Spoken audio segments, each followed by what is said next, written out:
5 তারিখ রাতে নাকি বাংলাদেশ জাতীয়তাবাদী ছাত্রদল হল দখল করেছিল।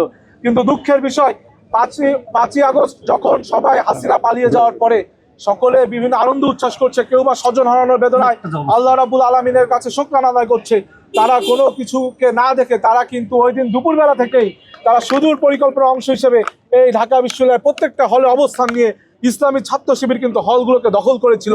যেভাবে ছাত্রলীগ বাক স্বাধীনতা হরণ করেছিল, ঠিক সেইভাবে তাদের ভিতর থেকে লালিত পালিত তাদের ভিতর থেকে বের ওঠা ছাত্র সংগঠন ইসলামী ছাত্র শিবির তারা বর্তমানে শিক্ষার্থীদের ব্যক্তি স্বাধীনতাকে হরণ করছে। আপনারা দেখেছেন গত কয়েকদিন আগে, গত 2 দিন পূর্বে শহীদুল্লাহ হলে ঢাকা বিশ্ববিদ্যালয়ের একজন সাবেক শিক্ষার্থী তার সহধর্মিণী সহ এসেছিল। সেখানে এই শহীদুল্লাহ হলের ছাত্র শিবির নেতা তার কর্তৃক কিন্তু সেই বড় ভাই এবং তার সহধর্মিণী হেনস্থার শিকার হয়েছে। তারই প্রতিবাদে গতকালকে দেখেছেন ঢাকা বিশ্ববিদ্যালয়ের বিভিন্ন নারী শিক্ষার্থীরা সেই শহীদুল্লাহ হলে তারা খেলা দেখে উদযাপন করে এক নীরব প্রতিবাদ জানিয়েছিল।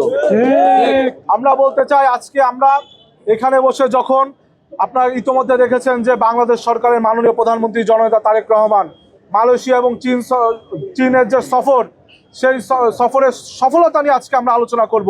প্রতি সপ্তাহে সর্বোচ্চবার বিকাশ পেমেন্টে 50 জন হবেন পেমেন্ট চ্যাম্পিয়ন। জিতে নিন টিভি সহ আকর্ষণীয় সব প্রাইজ। আজকে আপনারা দেখেছেন বাংলাদেশ সরকার বাজেট ঘোষণা করেছে, সেই বাজেট নিয়ে আমরা আলোচনা করব। ঠিক সেই মুহূর্তে বারবার বাংলাদেশকে পিছে টেনে ধরা এই ছাত্র সংগঠন ইসলামী ছাত্র শিবির, যারা 71কে বাংলাদেশকে পিছে টেনে ধরেছিল, যারা বিভিন্ন সময়ে বিভিন্ন জোট করে বাংলাদেশকে পিছে টেনে নিয়েছিল, ঠিক একইভাবে আজকে যখন বাংলাদেশের সফলতা নিয়ে কথা হবে, তারা আবারও বাংলাদেশকে পিছে টেনে নেওয়ার একটি হীন প্রচেষ্টা চলমান রেখেছে। আজকে আমরা এখানে আমাদের দুঃখ লাগে যে আমরা আজকে কাদের সাথে রাজনীতি করি, কারা আমাদের প্রতিপক্ষ, কারা আমাদের বন্ধু সহযোদ্ধা। কেননা তারা বিভিন্ন সময় আপনারা দেখেন যে তাদেরকে ক্যাম্পাসে দেখা যায় না, তারা কখনো ব্যক্তিগত, কখনো পারিবারিক, কখনো রাজনৈতিক সফরে থাকে, হঠাৎ ক্যাম্পাসে আসে, এসে 2-1টি মিথ্যাচার করে তারা আবার টাইম লাইটে আসতে চায়। গত কয়েকদিন আগে দেখলাম যে ইসলামী ছাত্র শিবিরের সেক্রেটারি মিথ্যাচারিতার জনক বর্তমান ক্যাম্পাসে গোলাম রাব্বানী ধারাজে অব্যাহত রেখেছে। এই এসএম ফরাদ সে বক্তব্যে বলেছে 5 তারিখ রাতে নাকি বাংলাদেশ জাতীয়তাবাদী ছাত্রদল হল দখল করেছিল। কিন্তু দুঃখের বিষয় 5ই আগস্ট যখন সবাই হাসিনা পালিয়ে যাওয়ার পরে সকলে বিভিন্ন আনন্দ উচ্ছ্বাস করছে, কেউ বা স্বজন হারানোর বেদনায় আল্লাহ রাব্বুল আলামিনের কাছে শুকরানা আদায় করছে, তারা কোনো কিছুকে না দেখে তারা কিন্তু ওই দিন দুপুরবেলা থেকেই তারা সুদূর পরিকল্পনার অংশ হিসেবে এই ঢাকা বিশ্ববিদ্যালয়ের প্রত্যেকটা হলে অবস্থান নিয়ে ইসলামী ছাত্র শিবির কিন্তু হলগুলোকে দখল করেছিল।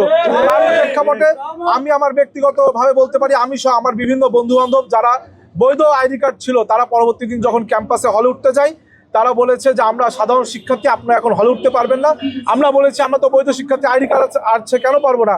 তারা বলেছে এটাই নিয়ম, এখন নতুন করে অ্যাপ্লিকেশন করে উঠতে হবে। সেদিন আমরা ভেবেছিলাম তারা হয়তো আসলে সাধারণ শিক্ষার্থী, কিন্তু এইভাবে অ্যাপ্লিকেশন করে ভাইবা দিয়ে যখন 2-3 মাস পর আমরা গেলাম, তখন দেখলাম তারা তাদের সেই লেবাস ছেড়ে তারা ইসলামী ছাত্র শিবিরের নেতা হিসেবে রূপান্তরিত হয়েছে। আমরা মনে করি ইসলামে যদি কোনো পুরুষ হিসেবে জন্ম নিয়ে ইচ্ছাকৃতভাবে নারীতে রূপান্তরিত হয়, বা কোনো নারী যদি নারী হিসেবে জন্ম লাভ করে ইচ্ছা করে পুরুষে রূপান্তরিত হয়, এটা যেমন ইসলামে হারাম।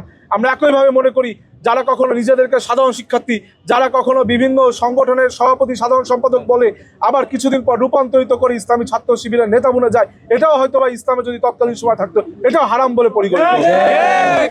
আমরা আজকে এখান থেকে বলতে চাই, আমরা একটি সুস্থ, সুন্দর, স্বাভাবিক গণতান্ত্রিক ক্যাম্পাস বিনির্মাণের জন্য বদ্ধপরিকর। বাংলাদেশ জাতীয়তাবাদী ছাত্রদল ক্যাম্পাসের শিক্ষার্থীদের নিরাপত্তা চায়। বাংলাদেশ জাতীয়তাবাদী ছাত্রদল আজকে এখান থেকে কোনো নারী শিক্ষার্থী যখন হেঁটে যায়, সে নিরাপত্তা সংকটে ভোগে।